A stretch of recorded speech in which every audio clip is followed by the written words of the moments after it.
Look around the room you are sitting in right now.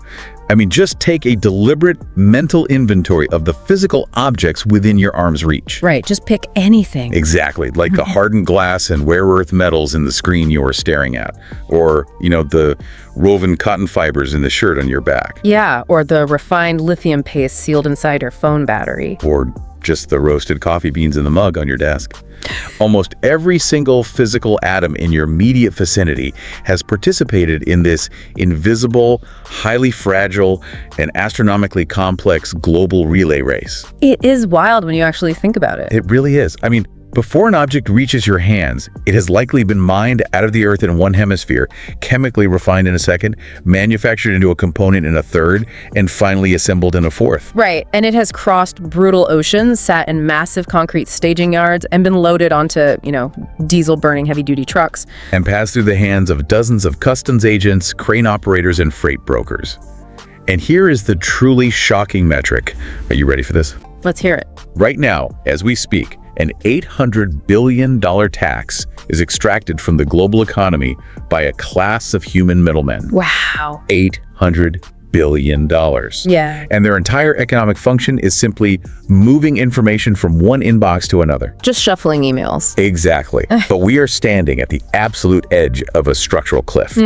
Because in 2026, the physical friction of global trade is being permanently eradicated by silicon. Yeah, the human supply chain manager is becoming mathematically obsolete. Completely obsolete. And those massive container ships out on the ocean, they are becoming ghosts. We are tracking a total rewiring of the physical world right now. I mean, for the last 4 decades, the global macroeconomy has been running on this biological network. Like characterized by human guesswork. Right, human guesswork, manual spreadsheets, lagging paper trails, and we are currently watching that legacy system reprice itself in real time. So welcome back to MediaGenX. Today, we are tracking the container. We are mapping out the $10 trillion global supply chain's massive transition from a human-managed paper trail to an artificial intelligence-driven, autonomous physical network. And this transition, it goes far beyond, a standard software update. Well, way beyond. When you replace human intuition with deterministic machine learning in the physical world, you rewrite the fundamental economics of human survival. Which is why we're going to explore the dark side of this transition, too. Like, what actually happens when the physical flow of global sustenance is completely digitized? It gets terrifying quickly. It does. We will dive into how modern cyber pirates can weaponize multi-million-ton ships with just a few lines of malicious code. Yeah, and we will examine how an opaque algorithmic embargo could quietly starve a low-income zip code of food simply because, serving that demographic hurts a profit margin. It is a profound shift. We are also going to break down the precise math of how taking a 3,000-mile detour around the entire continent of Africa is suddenly cheaper and faster than taking a geographical shortcut through the Suez Canal. I know that sounds like a mathematical impossibility to a lot of people. Totally counterintuitive. But the data proves otherwise. So let's start by unpacking the baseline fragility of the legacy system. We need to look at the deeply flawed biological network currently running global commerce.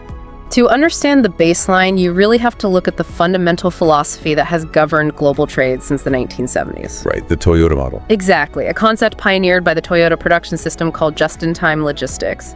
And the underlying thesis there is that holding physical inventory in a warehouse is a liability. It locks up capital. It locks up capital, it requires real estate, and it eats directly into corporate profit margins. So, to maximize capital efficiency, multinational companies decided to hold almost zero inventory. They just built their models relying on the physical components arriving at the exact, precise moment they're needed on the manufacturing assembly line. Or the retail store shelf, yeah. I always look at just-in-time manufacturing like this incredibly intricate, highly profitable ballet, but the entire performance is taking place on a tightrope in the middle of a Category 5 hurricane. That is a perfect analogy, because it works beautifully on a spreadsheet in a boardroom. But the physical world is messy. It is incredibly messy. The physical world introduces variance. When a single human error occurs, like a captain misjudging a turn in a narrow canal. Right, or a port terminal running out of truck chassis. Or even just a sudden localized demand spike, the entire machine seizes up. And the root cause of this fragility is human psychology interacting with lagging data. Let's ground this with a real example. Consider the journey of a mid-sized American retailer. Let's say they are importing 10,000 bicycles from a manufacturing facility in Vietnam. Okay, so historically, a mid-sized company in Chicago cannot just call up a massive ocean shipping conglomerate like Maersk or Mediterranean Shipping Company and book a slot for their bicycles. Right, those massive carriers don't want to talk to you. No, they only want to negotiate with Fortune 500 companies moving tens of thousands of containers a month. So our mid-sized retailer is forced to hire a third party.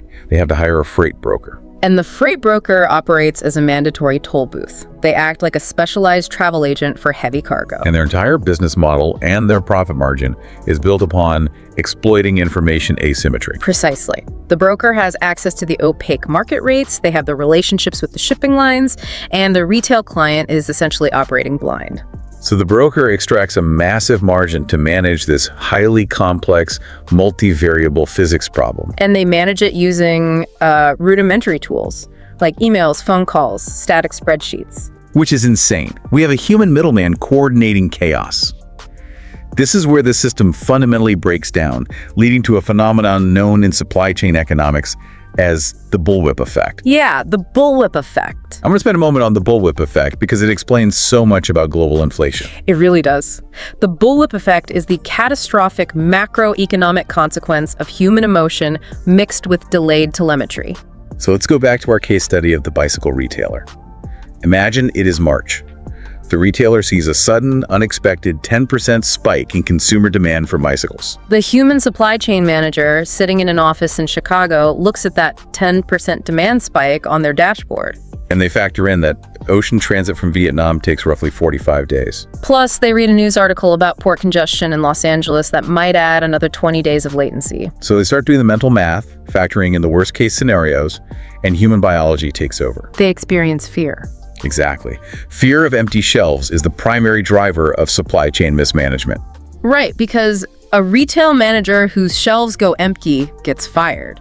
So instead of ordering 10% more inventory to match the actual consumer demand, they order 50% more. Just to feel safe, they build in this massive buffer. And that panic instantly ripples backward upstream through the supply chain. The factory floor manager in Vietnam receives this massive revised order for 50% more bicycles. So they look at the purchase order and assume global demand is permanently shifting upward. They have to, right? Yeah. So they go to the open market and aggressively bid up the prices of raw materials, steel tubing, rubber for tires, industrial paint. They even sign leases on new manufacturing equipment. And they hire 50 new factory workers to meet what they believe is a new baseline of demand. Then the physical latency catches up with the economic data. This is where it all crashes. Yep. By the time those 10,000 physical bicycles cross the Pacific Ocean, clear United States customs, wait in a congested port yard, get loaded onto heavy-duty trucks, and finally arrive at the retail distribution center in October, consumer demand has completely normalized. The temporary March spike is over. So now the retailer's drowning in excess inventory. They have warehouses packed to the ceiling with bicycles they cannot sell. And the financial reaction is immediate. They slam on the brakes and cancel all future purchase orders with the Vietnam factory. Which creates a devastating human fallout masked as a logistics problem. Right, the factory in Vietnam suddenly loses its primary buyer. They are sitting on raw materials they bought at a premium. And they are forced to immediately lay off those 50 workers they just hired. This dramatic, whipsawing oscillation of supply and demand, driven entirely by human panic and delayed information, destroys trillions of dollars in capital efficiency globally. It creates artificial material shortages, causes massive spikes in ocean freight rates, and acts as a primary engine for global inflation. So let's transition to the technological solution, because the narrative we are tracking is how an API replaces this deeply entrenched human emotional response. Right, an application programming interface. We hear the term API constantly in tech, but in this context, it is a literal weapon against inefficiency. An API is essentially a digital bridge that allows two distinct software systems to talk to each other directly without a human logging into a portal or sending an email. So how exactly does this eradicate the $800 billion middleman tax? Because an API replaces human reaction with algorithmic prediction. A predictive AI engine does not wait for the human manager in Chicago to send an email expressing fear. It's already steps ahead. Exactly. The AI continuously ingests real-time, multimodal telemetry from across the entire globe. We are talking about ingesting commercial satellite imagery to track the physical density of cars parked in retail parking lots. Wow, so it knows foot traffic before the sales data even hits. Exactly. It analyzes anonymized, localized credit card transaction data to spot microtrends in consumer spending before they show up on a quarterly report. And it factors in real-time meteorological data in the Pacific Ocean and live crane movement metrics at the Port of Los Angeles. The machine sees the entire global board simultaneously. And crucially, it lacks the biological capacity for panic because it has perfect visibility into the variables. And perfect visibility cures the bullwhip effect. Because the AI tells the retailer exactly how many bicycles to order and precisely down to the minute when to order them to ensure continuous stock without over-ordering. It mathematically guarantees the physical transit time by dynamically routing around congestion. By removing the guesswork and establishing direct software-to-software communication, it completely evaporates the information asymmetry that justified the freight broker's existence. The human broker, manually updating a spreadsheet, is rendered mathematically useless. The software just quietly deletes the human middleman from the economic equation. That represents a massive, unprecedented transfer of wealth. It really does. So let's follow the physical container itself. Once the AI predicts the demand and automatically books the freight via an API, the physical object still has to cross the ocean. And 90% of global trade volume moves on water. Ocean freight is the absolute backbone of globalization. Without it, the modern economy ceases to exist. But when you really analyze a legacy container ship, it is a study in absurdity. Oh, completely. You have a massive, 1,000-foot-long steel leviathan carrying 20,000 standard steel shipping boxes. Yet structurally, a significant percentage of the vessel is built to operate as a floating hotel. These ships are basically relics of 20th century metallurgy constrained by human biological limitations. Consider the wasted physical volume, the wasted structural weight, and the immense operational expenditure dedicated solely to keeping a biological crew alive in an incredibly hostile environment. Right. Naval architects have to design a massive bridge structure with panoramic windows purely so human eyes can scan the horizon. And the ship requires sleeping cabins, a galley for cooking, a mess hall, heavy emergency lifeboats, freshwater desalination plants. And massive HVAC systems just to regulate the ambient temperature for the crew. And we also have to account for the direct financial burden of paying salaries, providing health insurance, and purchasing food provisions for 20 to 30 human sailors per vessel. Beyond the financial cost, human biology introduces the highest level of risk. Definitely. Sailors are subjected to extreme chronic fatigue, prolonged psychological isolation, and the inherent physical danger of the deep ocean. Which leads to a staggering data point. Yeah. Between 75 and 80% of all maritime accidents, groundings, and vessel collisions are caused directly by human error. Yeah, a sailor works a grueling 12-hour shift, falls asleep at the wheel, or misjudges the momentum of a multi-million-ton vessel in a shifting current. It is human biology inevitably failing against the laws of physics. Which brings us to the deployment of the Ghost Fleet. The physical world is being redesigned from the keel up. The massive AI logistics networks are currently deploying fully autonomous, crewless maritime vessels. And when you remove the requirement to sustain human life, you fundamentally alter the naval architecture of the ship itself. You strip away the panoramic windows, you remove the lifeboats, the kitchens, and the air conditioning. The entire superstructure is eliminated. The bow of the ship can be sharpened to an extreme, needle-like degree to cut through ocean swells with perfect aerodynamic and hydrodynamic efficiency.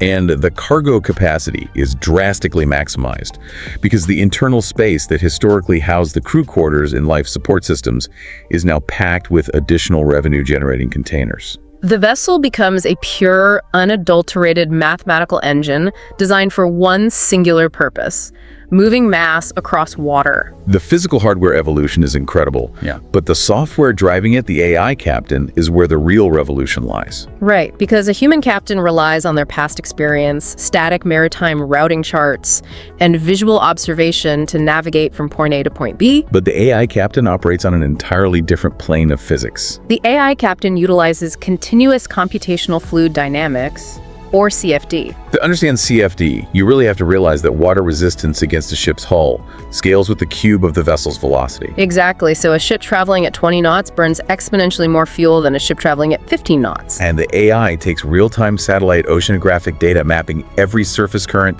wave height, and wind vector, and fuses it with data from a massive array of sensors embedded along the ship's hull. It is essentially running a live wind tunnel simulation, but in the middle of a Pacific storm. Which is mind-blowing.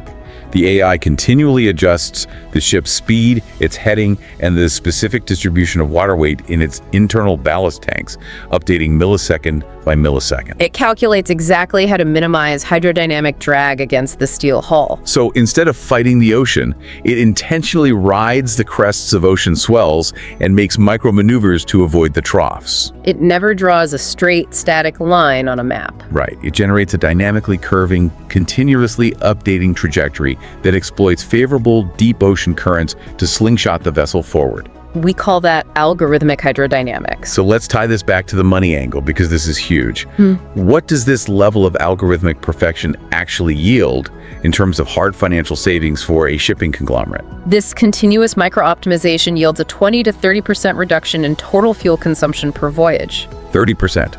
When these massive ships are burning hundreds of thousands of dollars of heavy bunker fuel on a single crossing, a 30% reduction is not just an efficiency gain. It entirely rewrites the profit margin structure of the global shipping industry. But let's stress test this concept a bit. The ocean is unpredictable. What about the acute physical dangers? Like a rogue wave. Yeah, or a shipping container that fell off a different vessel during a storm and is currently floating just below the surface like a naval mine. Right. A human captain relies on their eyesight to spot anomalies. So how does a blind mathematical engine avoid crashing into a small fishing trawler?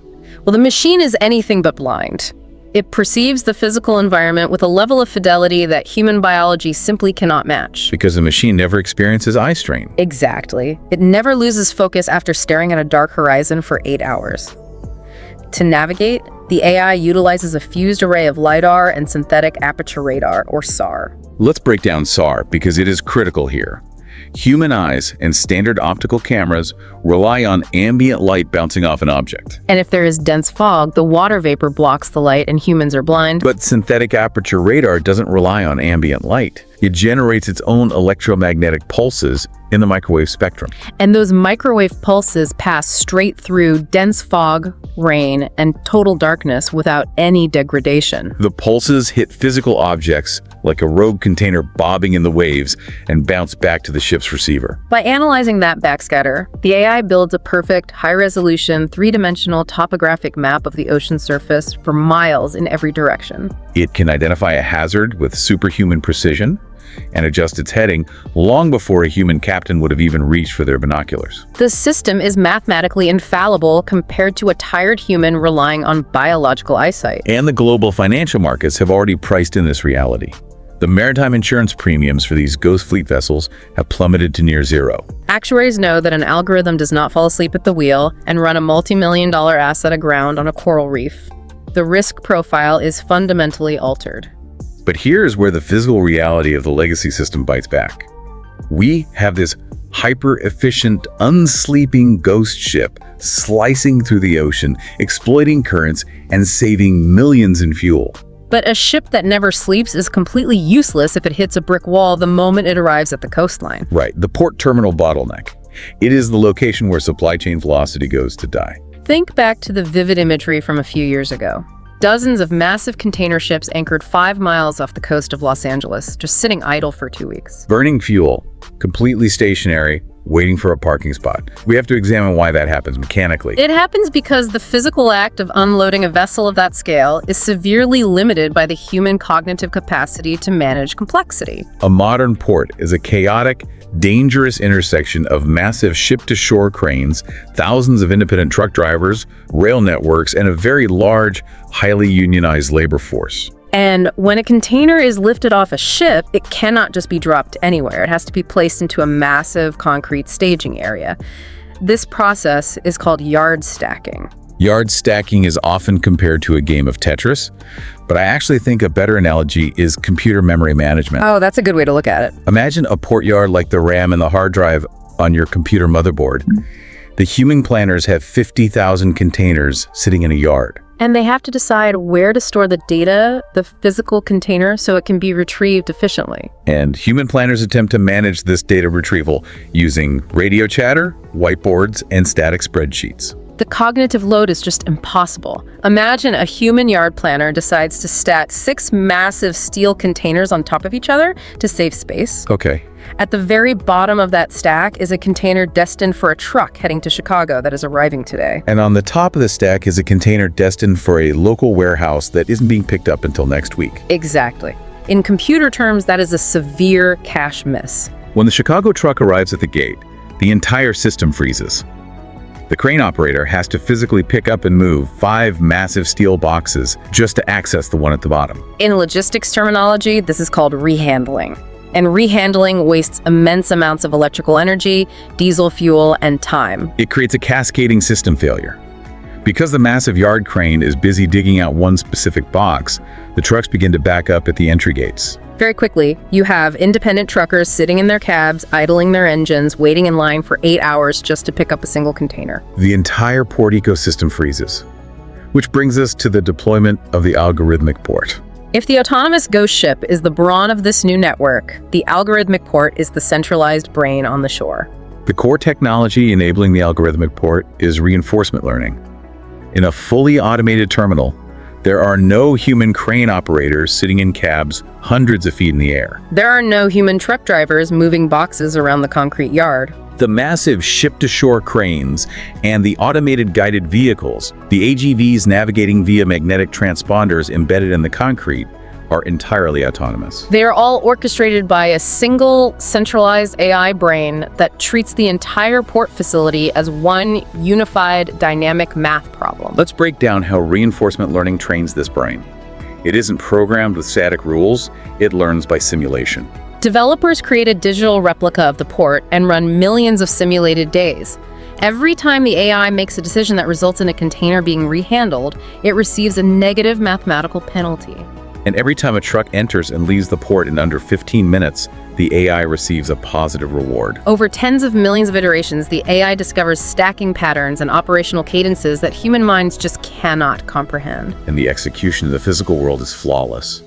The AI accesses the exact digital manifest of the ghost ship days before it even reaches the coastline. It knows the final destination of every single container on board. And it communicates with the terrestrial tracking systems to know the exact minute the onward truck or train will arrive at the gate. So based on this perfect information, it perfectly sequences the offload. It directs the AGVs to stack the containers in a mathematically optimal order. So that container, destined for Chicago today, is placed at the very top of the stack because the AI knows the Chicago truck is exactly 10 minutes away from the gate. Zero rehandling. The operational result is staggering. The turnaround time for a trucker arriving at the gate plummets from 8 hours down to 14 minutes. And the physical throughput of the entire port facility increases by over 40%. They achieve this massive leap in capital efficiency without pouring a single yard of new concrete or expanding the physical geographic footprint of the port. The capital efficiency is undeniable, but we must view this through an objective economic lens regarding labor. Yeah, the sociological impact is structural. We are witnessing the complete displacement of the dock worker. It is a profound labor transition. Historically, the port dock worker has been one of the most powerful, highly organized, and highly compensated blue-collar labor forces in the global economy. They possessed the unique collective leverage to literally shut down national economies by calling a strike. They controlled the physical choke points of global trade. But an automated port does not go on strike. It does not renegotiate its contract every 3 years. It runs 24 hours a day, 7 days a week. It operates at maximum efficiency in total darkness, in freezing rain, and in blistering heat. The physical friction of the port is completely erased, but that historically powerful labor force is permanently engineered out of the global economy. And the automation of ships and ports forces us to re-examine the architecture of global geography itself. Right, when the nodes, the ports, and the routing mechanisms, the ships are autonomous, the actual map of global trade is entirely rewritten. This leads us to the conceptual framework of the physical internet. The physical internet represents a massive paradigm shift. To truly grasp the implications, we have to compare it to the digital internet, specifically the TCP/IP protocol. Right, before TCP/IP, telecommunications relied on circuit switching. If you made a phone call, a dedicated physical copper line was held open just for you. If that line was severed, the call dropped. But TCP/IP introduced packet switching. When you stream this audio, your data is broken down into standardized, tiny packets. Those packets are blasted across a decentralized, chaotic mesh network of servers and fiber optic cables. And the genius of TCP/IP is its inherent resilience. If a massive server farm in New York suddenly goes offline due to a power grid failure, your audio stream doesn't stop. No, the protocol instantly and autonomously routes the data packets around the physical failure, perhaps bouncing them through a server in Chicago or Atlanta to reach their final destination. The routing happens in milliseconds, completely invisible to the end user. But the legacy physical supply chain is the exact opposite. It is an incredibly fragile, linear, circuit-switched network. You have massive shipping conglomerates operating highly siloed proprietary networks. They use their specific containers loaded onto their specific ships, docking at their specific leased port terminals. If one of their ships suffers an engine failure in the middle of the ocean or encounters a geopolitical blockade, that cargo just drops anchor and sits there. There is no autonomous routing around the physical problem. But the physical internet changes the fundamental nature of the container. It treats a standardized 20-foot steel shipping container exactly like a digital data packet. It establishes a standardized, open-source, AI-managed mesh network for the movement of heavy atoms. Let's trace a practical example. Imagine a container packed with $50 million worth of advanced microchips, leaving a foundry in Taipei, destined for an automotive manufacturing plant in Stuttgart, Germany. The container is loaded onto an autonomous ghost ship. It is crossing the Indian Ocean, operating smoothly. Suddenly, the overarching AI network detects a massive geopolitical event. A localized military conflict breaks out in the Red Sea, creating a complete physical and maritime blockade. In the legacy linear system, that ship drops its anchor and waits. It waits for days, perhaps weeks, for human diplomats to resolve the conflict. The supply chain freezes, and the factory in Stuttgart shuts down its assembly lines. But operating within the physical internet, the AI acts exactly like the TCP/IP protocol encountering a downed server. It instantly calculates millions of alternative routing variables. The algorithm redirects the container to a highly automated, multimodal hub in Dubai. Upon arrival, the container is seamlessly handed off from the ocean vessel to an autonomous aerial heavy-lift drone network, or perhaps a Hyperloop freight train system. The AI routes the physical packet through an alternative terrestrial node to reach Europe. And crucially, it facilitates this complex handoff by instantly settling the financial microtransactions between the different logistics providers using a decentralized blockchain ledger. The transaction is completely frictionless. The container flows around the physical geopolitical disruption like water flowing around a boulder in a stream. This technological capability leads directly to a massive contrarian take on global geopolitics. Yes. For the last century, the dominant narrative in international relations has been that physical geographic choke points. The Suez Canal, the Panama Canal, the Strait of Malacca are the ultimate leverage points. Empires have fought massive wars over these narrow strips of water. They are the ultimate bottlenecks of globalization. Roughly 12% of all global trade volume passes through the Suez Canal alone. The sovereign nations controlling these choke points collect billions of dollars annually in transit tolls and hold immense geopolitical power over the rest of the world. So let's pay off the loop we opened at the very beginning of this deep dive. The contrarian take is that because of algorithmic routing, geography is effectively dead. Let's break down the exact math on the Suez Canal.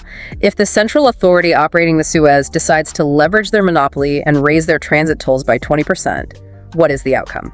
Historically, the shipping lines grumbled, absorbed the cost, and just paid the toll because the physical alternative was too expensive. But today, the AI Ghost Fleet instantly runs a complex cost-benefit analysis. It analyzes the toll increase, and it calculates that taking a 3,000-mile detour all the way around the Cape of Good Hope, the southern tip of the African continent, is actually more economically efficient. Driving a massive ship 3,000 extra miles is cheaper than taking a shortcut. The math behind that decision is fascinating.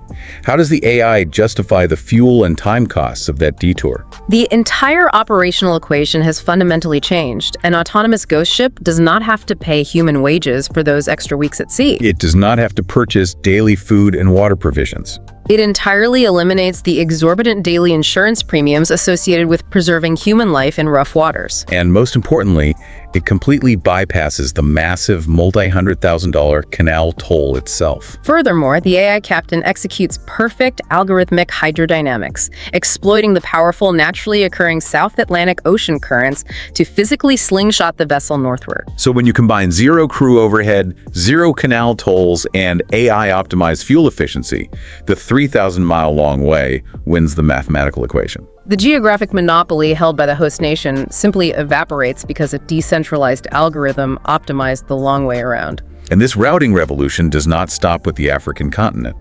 AI is actively unlocking the most dangerous, previously unnavigable waters on Earth, the Arctic Circle, the Northern Sea Route across the top of Russia, and the Northwest Passage across the top of Canada. These are maritime routes that human crews historically avoid at all costs.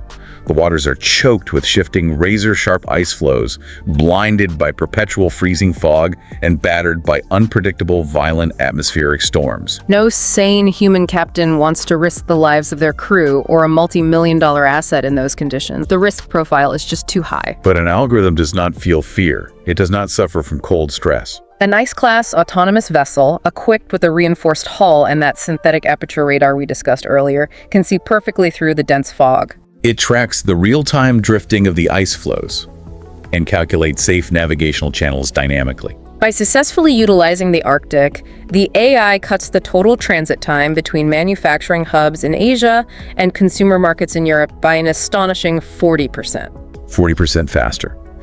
Nations like Egypt, Panama, and the traditional geographic gatekeepers of global trade are suddenly watching their historic monopolies being completely bypassed by fluid dynamics equations and radar pulses. The geopolitical power is shifting rapidly away from the sovereign nation-states that control the physical dirt and directly into the hands of the private tech monopolies that control the routing compute. It is a total realignment of global leverage, dictated entirely by efficiency algorithms. So we need to bring this analysis down to the ground for you, the listener. We are discussing a $10 trillion industry aggressively repricing itself. How do you actually position capital in the face of this transition? What are the actionable, verifiable market vectors that you can research this week? Let's give you the playbook. The first vector to examine is the short. As we established during our breakdown of the bullwhip effect, the massive, publicly traded legacy freight brokers and freight forwarders are currently sitting on a mathematically obsolete business model. Their massive profit margins are entirely built upon managing human friction, information asymmetry, and manual coordination. As digital freight matching platforms and direct APIs replace the human coordinator, those margins will inevitably compress to zero. So shorting these legacy intermediaries, companies structured similarly to C.H. Robinson or Expeditors, is a clear vector for capital as the industry digitizes. Vector 2 is the hardware. If you want to bet on the rise of the algorithmic port, you have to look past the software and find the physical heavy robotics monopolies. I am talking about the mid-cap industrial robotics firms that are physically forging the steel. The companies building the automated ship-to-shore cranes and the autonomous AGVs. You want to research the engineering firms that hold the hard patents for this highly specialized, ruggedized hardware? Look at the historical dominance of firms like Konecranes or Kalmar. Vector 3 is the brains, the compute architecture itself. A ghost ship navigating the middle of a Pacific storm cannot rely on a constant, unbroken connection to a centralized cloud server in California. Right, the latency is too high for split-second navigation, and the satellite signal is vulnerable to jamming or severe weather disruption. The AI must be able to run its models locally, on the edge. That brings us to investing in maritime edge compute and sensor fusion. The physical environment of a ship's hull is brutal. You need to research the companies manufacturing radiation-hardened edge servers that can survive constant structural vibration and the highly corrosive saltwater environment without failing. Look at the specialized firms building the LiDAR, radar, and sonar arrays that fuse all that raw telemetry into a single, cohesive 3D model of the world. They are quite literally building the optic nerves and the brainstem of the new global fleet. And Vector 4 is tailored for the builders and the entrepreneurs listening. The massive opportunity right now is in supply chain digital twin simulation delivered via B2B SaaS, business-to-business software as a service. Let's unpack the concept of a digital twin, because it sounds like science fiction, but it is a highly practical risk management tool. What does this actually mean for a mid-market manufacturing company? The massive Fortune 100 conglomerates have the internal capital to build their own proprietary AI logistics models. But a mid-sized manufacturer does not have a $100 million R&D budget. The entrepreneurial play is to build a B2B SaaS platform that allows that mid-market company to easily upload their specific global supplier list, their exact physical shipping routes, and their current warehouse inventory levels. And the software instantly generates a digital twin, a perfect, mathematically accurate digital simulation of their unique physical supply chain. Once they have that digital twin, they can run advanced what-if scenarios. They can ask the system, what happens to our quarterly profit margin if the automated port of Yangshan in Shanghai goes on lockdown for exactly 3 days? Or what happens to our component costs if global bunker fuel prices unexpectedly spike 20%? You are essentially building an algorithmic risk management department, packaging it into a clean dashboard, and renting it out as a high-margin monthly subscription. You are democratizing the predictive power of the AI logistics networks for the middle class of global business. It is a massive market gap. We have tracked the incredible efficiency, the wealth generation vectors, and the mathematical perfection of this transition. But we've reached the point in the deep dive where a massive tonal shift is required. We must explore the dark side. There is a deeply concerning reality to taking the physical world of heavy atoms and wiring it directly into an internet-connected network. What happens when the physical world inherits the exact same vulnerabilities as the digital world? When you fully digitize the movement of physical survival, the transportation of food, critical medicine, and energy components, you open vectors of attack that were previously unimaginable to military strategists. The first, and perhaps most immediate structural threat, is the complete redefinition of piracy. We are entering the era of cyber piracy. For 300 years, piracy meant a group of desperate men in a fast speedboat, armed with automatic weapons, physically boarding a ship to hijack its crew and steal its cargo. It was a localized, kinetic act of violence. In the era of the Ghost Fleet, the pirate does not need a speedboat, and they do not need a firearm. The pirate is a highly sophisticated hacker sitting in a basement 5,000 miles away from the ocean. Imagine an autonomous, crewless vessel carrying $50 billion worth of highly advanced semiconductors or rare pharmaceutical precursors. The ship is essentially a massive floating hard drive with a propulsion system attached to it. Let's ground this in historical precedent. In 2017, the NotPetya malware attack crippled the global operations of Maersk, the world's largest shipping company. It wiped out their domain controllers. Ships were blindly sailing into ports with no one on shore knowing what was inside the containers. The attack caused an estimated $300 million in damages, and that was just an attack on IT infrastructure. Now, imagine a state-sponsored hacker deploying zero-day malware that breaches the actual navigation protocols of a ghost ship. They don't just steal the digital data, they steal the physical asset. They rewrite the GPS navigation coordinates and quietly reroute the vessel to a rogue, unmonitored port facility. Or more likely, they simply alter the cryptographic keys that control the vessel's propulsion system. They lock the engines and hold the multi-million-ton ship hostage in international waters, demanding a massive, untraceable cryptocurrency ransom to restore operational control. It transforms a cargo ship into an untraceable kinetic missile weaponized by a few lines of malicious code. The cybersecurity of these maritime vessels is suddenly on par with the cybersecurity required to defend a nuclear power plant. But a rogue hacker demanding ransom is just one threat model. I am genuinely concerned about something much bigger and much more subtle. What happens if a private tech cartel or a hostile nation-state gains control over the underlying routing algorithms of the physical internet itself? This brings us to the second major threat vector, the algorithmic embargo. Historically, if a sovereign nation wanted to strangle the economy of a rival state, they deployed a physical naval armada to blockade their opponent's ports. It was loud, incredibly expensive, and constituted a clear, undeniable act of war under international law. But in an AI-driven mesh network, you do not need to build warships, you just need to control the routing table. A hostile actor with access to the core algorithm simply tweaks a single optimization parameter deep within the code. They do not announce a formal blockade. The algorithm simply decides that routing physical shipments of agricultural products, medical supplies, or energy components to the rival nation is mathematically suboptimal. The physical goods do not stop moving entirely, which means it doesn't trigger immediate international alarm bells or UN resolutions. But the goods are subjected to continuous invisible friction. A container of medicine gets dynamically rerouted 3 extra times across different hubs. A grain ship is subtly slowed down to 10 knots under the guise of saving fuel. A highly automated port arbitrarily delays a specific nation's cargo for 12 hours during peak capacity. It is economic warfare executed via 1,000 algorithmic microdelays. The rival nation slowly suffocates. Their internal supply chains desynchronize and their economy grinds to a halt. The most terrifying aspect is the plausible deniability.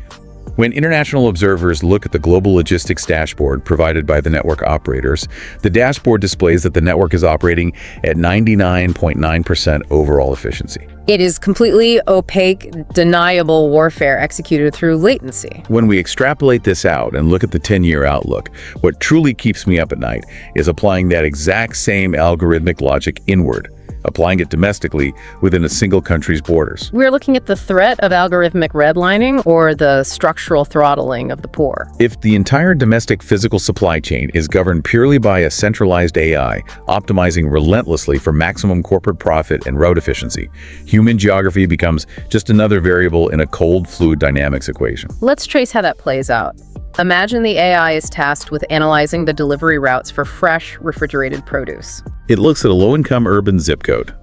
It calculates the delivery margins, the increased truck wear and tear from poorly maintained infrastructure, and the excess time spent idling in dense traffic. It takes that data profile and compares it to the data profile of delivering high-margin luxury electronics to a wealthy, gated enclave in the suburbs where the roads are clear and the profit margins are massive. The machine learning model determined that serving the low-income zip code yields a substantially lower profit margin for the overall network.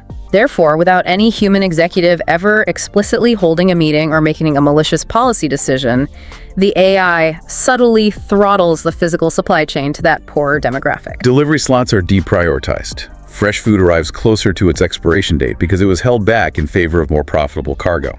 Basic medical supplies face constant automated optimization delays. The fundamental human right to sustenance and survival becomes governed by a cold math equation designed solely to maximize shareholder value. We risk turning the physical world into a pay-to-play API. The demographics that can afford premium, high-margin routing get exactly what they want, exactly when they want it. And the populations that cannot afford the premium tier are quite literally left to starve in the algorithmic latency. It is a chilling, highly plausible vision of how invisible optimization algorithms can manifest brutal realities in the physical world. Let's pull all of these threads together and summarize exactly what we have covered in this deep dive. Number 1. The legacy $800 billion middleman tax is being entirely erased by predictive AI APIs. Software is replacing human panic, effectively curing the bullwhip effect, removing massive inefficiencies, and fundamentally altering the engines of global inflation. Number 2. The deployment of ghost fleets and algorithmic ports is completely rewriting the physics of maritime trade. Crewless ships utilizing computational fluid dynamics and radar arrays are bypassing historic physical choke points like the Suez Canal and actively unlocking the Arctic Circle. This is shifting geopolitical power away from the nation-states controlling the dirt and toward the tech monopolies controlling the compute. And number 3, the physical internet is turning massive steel shipping containers into standardized data packets. This transition creates immense wealth opportunities in heavy robotics, edge compute architecture, and SAW simulation models. But it exposes the physical world to terrifying new systemic threats, cyber piracy, invisible algorithmic embargoes, and the potential redlining of low-income zip codes by profit-maximizing code.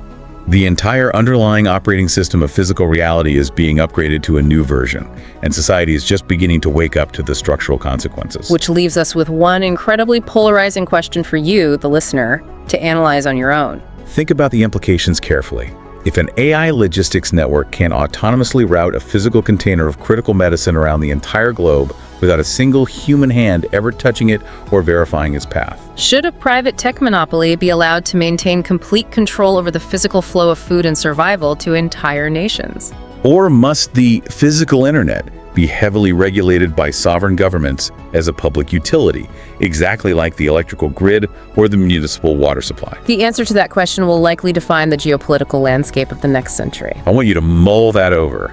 Because the invisible, highly complex relay race delivering the objects sitting in your room is changing forever, and the rules of a new game are currently being written in code. If you want to stay ahead of the macro trends actively reshaping reality, make sure you subscribe to MediaGenX. Stay curious, stay positioned, not financial advice. Do your own research.